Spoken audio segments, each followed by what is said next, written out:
আসসালামু আলাইকুম সবাইকে সবাইকে কিউট ব্লগসে স্বাগতম। সবাই কেমন আছেন? আশা করি সবাই ভালো আছেন, আমরাও ভালো আছি। নেট না থাকলে আর কেমন করে ভালো থাকবো?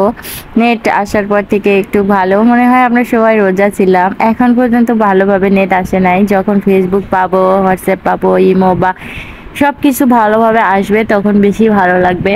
দেশের অবস্থা এতটাই খারাপ যে মন মানসিকতা খুবই খারাপ, আমাদেরও ভালো লাগে না কোনো কিছুই, সবসময় চিন্তা কাজ করে কখন কোথায় কি হয়ে যাচ্ছে, বাহিরে বের হতে পারি না, আতঙ্কে থাকি সব সময়।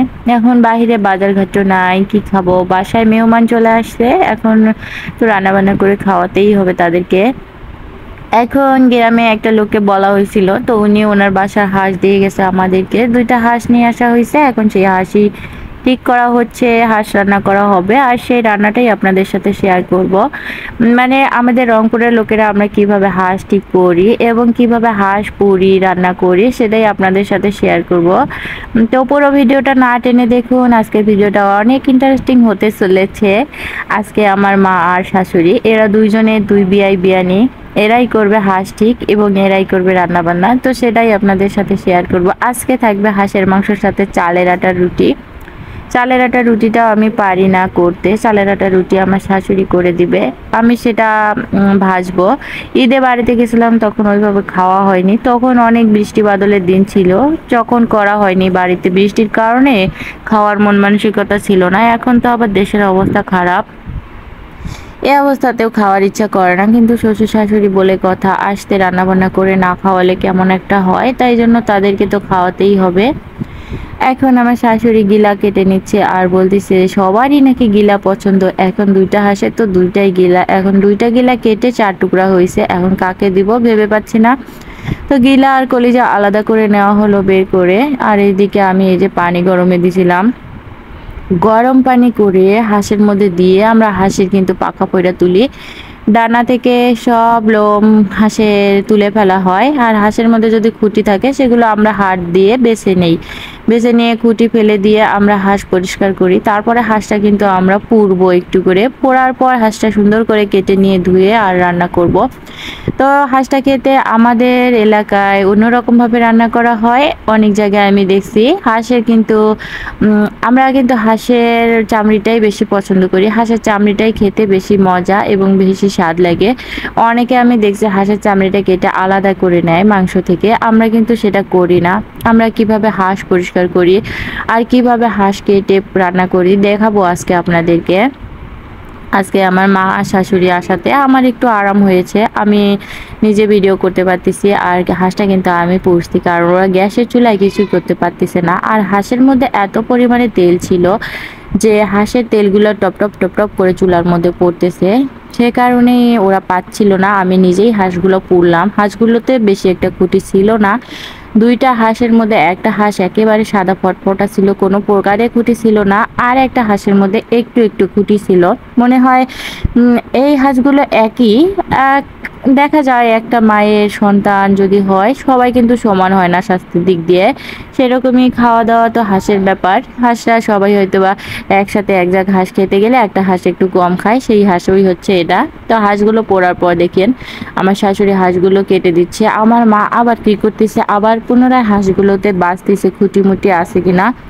কারণ হাঁস এমন একটা জিনিস, খুব পরিষ্কার করে না নিয়ে রান্না করা যায় না। হাঁসের খুঁটিটা আগে বেশি করে পরিষ্কার করে নিয়ে তারপর রান্না বান্না করতে হয়। আমার শাশুড়ি কেটে দেওয়ার পর আবার এরকম করে ছুরি দিয়ে আমার মা হাঁসের গা থেকে খুঁটি তুলতেছে। হাঁসের খুঁটি এত পরিষ্কার করে হাঁসগুলো ঠিক করা হচ্ছে, দেখে হাঁসের পোড়া একটা ঘেরা নাকের মধ্যে চলে যাচ্ছে, মনে হচ্ছে কাঁচা হাঁস খেয়ে ছিঁড়ে ছিঁড়ে খাই সস দিয়ে, এতটাই হাঁস খেতে ইচ্ছে করতেছে। আর হাঁসের এই যে আমার শাশুড়ি গলার দিকের কিছুটা অংশ ভিতরে অনেক খুঁটি ছিল, তাই একদম চামড়িটাই ফেলে দিল। আর এইরকম করে গলার চামড়িটা খুলে নিল। তারপরে আমরা কিন্তু সব মাংসের মধ্যেই চামড়ি রেখেই মাংস কাটি, গলার দিকেটা শুধু খুলে নেওয়া হয়। আর আমার গলা কিন্তু খুবই পছন্দ, হাঁসের গলা খেতে খুবই ভালো লাগে, মুরগির গলাও খেতে ভালো লাগে, দেশি মুরগি, কিন্তু পোলট্রি বা ব্রয়লার এইসব আমার ভালো লাগে না। এদিকে আমার শাশুড়ি মশলা বেটে নিচ্ছে, আদা বেটা, রসুন বাটা, পেঁয়াজ বাটা। আর আমাদের রংপুরের বললাম না আজকের ভিডিওটা ইন্টারেস্টিং হতে যাচ্ছে, রংপুরের রান্না দেখেন। এই শুকনা মরিচগুলো কিন্তু আমরা একদম ভিজে রাখছিলাম ভালো করে ধুয়ে, এই যে আমাদের স্পেশাল বাটনে বেটে নেব। আমার শাশুড়ি অর্ধেকটা বেটে রাখছে, আবার বাটতেছে।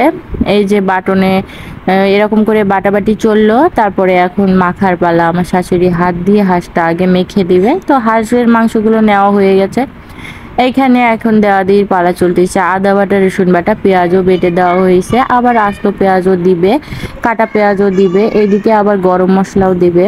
দেখেন এই সব কিছু দেওয়া চলতেছে। হাঁসের পরিষ্কার পরিচ্ছন্নতার পাশাপাশি হাঁসে কিন্তু মশলা ভালো মতো না দিয়ে হাঁস রান্না করলে হাঁসের মাংসটা খাওয়া যায় না। কাঁচা জিরা গুঁড়া দিল, হলুদের গুঁড়া দিল, আর আমাদের তো বাটা মরিচটা আমার শাশুড়ি এখন দেবে না, বলতেছে হাত জ্বলবে, যেহেতু হাত দিয়ে মাখবে তাই মরিচটা পরে দিবে।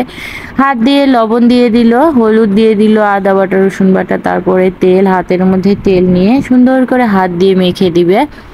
এই মাংসটা রান্নাটা কিন্তু এখন পর্যন্ত হয়নি বা হবে না, এটা রান্না শেষ হবে তখনই হাঁসের মাংসটা কিন্তু আবার তেলে দেবে আমার শাশুড়ি। তেলে দিয়ে হাঁসটা অনেকক্ষণ কষাবে, কষানোর পর কিন্তু হাঁসের মাংস রান্না হবে, তার আগে কিন্তু হবে না। এখন হাত দিয়ে সব ধরনের মশলা দেওয়ার পর আবার হাত দিয়ে মাখতেছে আমার শাশুড়ি। হাত দিয়ে কিন্তু আমরা গরুর মাংস এভাবেই মাখি। এখন আমার শাশুড়ি দেখেন কত সুন্দর করে হাত দিয়ে মাখতেছে। মাখতে মাখতে কলিজা পেয়ে গেছিল, কলিজা তুলে রাখলো। কলিজা নাকি ভেঙে যাবে, মাংসটা মাখা হয়ে গেলে তারপরে কলিজা দেওয়া হবে। এখন এভাবে মাখামাখি চললো, এই যে পানি দেওয়া হয়ে গেছে, এখন আমি এটা চুলার মধ্যে বসিয়ে দিব। আর রান্নার পর এখানে পেঁয়াজ দেওয়া হলো, পেঁয়াজ দিয়ে এখন কষানো হবে হাঁসের মাংস। আমরা হাঁসের মাংসটা একটু গরম পানিতে বলক দিয়ে আসার পরে নামিয়ে নেই। নামিয়ে নেওয়ার পর এখানে পেঁয়াজ বসিয়ে দিয়ে হাঁসের মাংস কষাই। এখন সেভাবেই আমার শাশুড়ি হাঁসের মাংস কষাচ্ছে। হাঁসের মাংস অনেকক্ষণ কষানোর পর তারপরে ঝোলটা দিব। আর যদি এক্সট্রা পানি দিতে হয় একটু গরম পানি করে নিয়ে সেটা দিতে হবে, ঠান্ডা পানি দেওয়া লাগবে না। তো এইরকম করে মাংস কষিয়ে ফেলছে, দেখেন কি অবস্থা, কালার আর জোস লাগতেছে। এখন এইভাবে রান্নাবান্না চলতেছে, রান্নাবান্না চলুক, আমি রান্নার ভিডিওটা দেখাই আপনাদেরকে। দেখেন এই যে আমার হাঁস কেমন হয়েছে কমেন্ট করে জানাবেন। এখন পালা রুটি করার। তো আমার শাশুড়ি চালের আটা কাই করে নিয়ে রুটি করতেছে, আমি কিন্তু রুটি করতে পারি না, আমার শাশুড়ি রুটি করতেছে।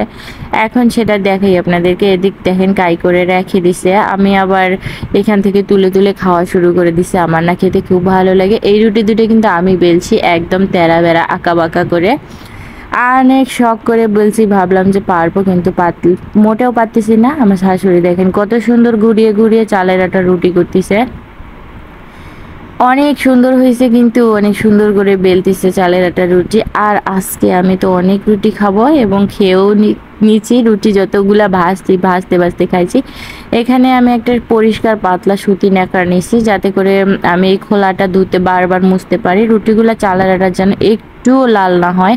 চালের আটার রুটি যত সাদা ভাজবো সাদা, খেতেও মজা, নইলে কিন্তু কালার হলে মানে লাল অন্য কালার হলে ভালো লাগবে না। আমি এভাবে চাপ দিয়ে ভাজতেছি, আর আমার রুটিগুলো এইরকম ফুলে যাচ্ছে, দেখতেই ভালো লাগতেছে। আমি তো আজকে রুটি অনেক খেয়েছি, ভাজতে ভাজতে এত রুটি খাইছি, মানে সেমাইও লাগে নাই, মাংসর ঝোলও লাগে নাই, মানে ফিরি ফিরি পাইছি। তো ভাজার লোক, এখন বলার লোক, ভাজতেছি, ডালার মধ্যে রেখে দিচ্ছি। আর এইভাবে আমি এটা মুছতে নিচ্ছি, আবার ভাজতেছি। পরে ভাবলাম যে একটা খোলায় ভাজলে আমার আজকে সারাদিন লেগে যাবে, আর একটা খোলা লাগাবো।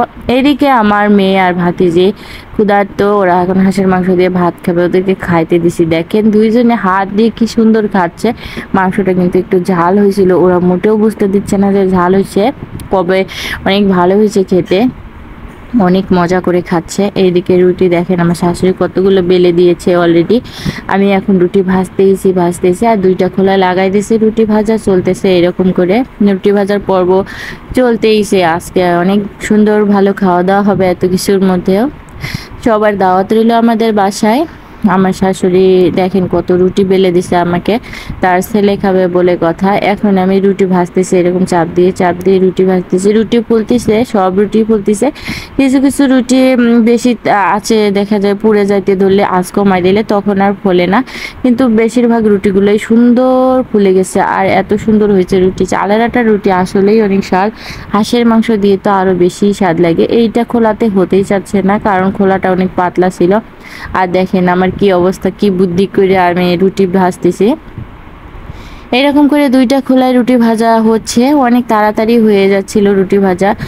আমার মনটা আজকে একটুও ভালো নেই, কারণ মোবাইলে নেট না থাকলে কিছু ভালো লাগে না। আর আমার মেয়ের কাণ্ড দেখেন, ও ওর দাদির কাছ থেকে নিয়ে এরকম করে রুটি বেলা শুরু করতে, আর ও অনেক সুন্দর করে রুটি বেলতেও পারছে, আমার থেকেও সুন্দর করে। সবাই ওর জন্য দোয়া করবেন, ও যেন বড় হয়ে মানুষের মতো মানুষ হইতে পারে।